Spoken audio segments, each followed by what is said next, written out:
আজ দুটো মাত্র ম্যাগি দিয়ে আমি ধোসা বানিয়ে দেখাবো। তার জন্য প্যাকেট থেকে ম্যাগিগুলোকে বার করে নিয়েছি, তারপর ছোট ছোট টুকরো করে নিয়েছি। একটা মিক্সিং জারের মধ্যে দিয়ে দিচ্ছি। প্রথমে গুঁড়ো করে নেব এটাকে। তো গুঁড়ো করে নেওয়ার পর একটা বাটিতে নিয়ে নিয়েছি, তার মধ্যে দিয়ে দিচ্ছি 2 চামচ পরিমাণে সুজি আর 2 চামচ চালের গুঁড়ো।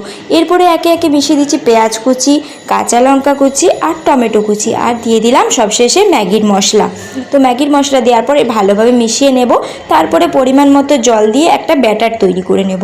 তো ব্যাটার তৈরি করা হয়ে গেছে। তারপর এখানে ফ্রাইং প্যানের মধ্যে সাদা তেল দিয়ে দিয়েছি। তেল দেওয়ার পর ব্যাটারটা আমি দিয়ে দিলাম, কিছুক্ষণ সময় নিয়ে ভেজে নেব। তো উপর থেকে সাদা তেল দিয়ে দিচ্ছি আবারও। তো এক পাশটা হয়ে গেছে, আরেক দিকটা উল্টিয়ে দেব। তো দেখো আমাদের ধোসা একদম রেডি হয়ে গেছে।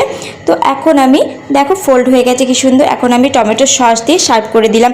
কেমন হয়েছে বন্ধুরা আমাকে কমেন্ট করে জানাতে ভুলবে না।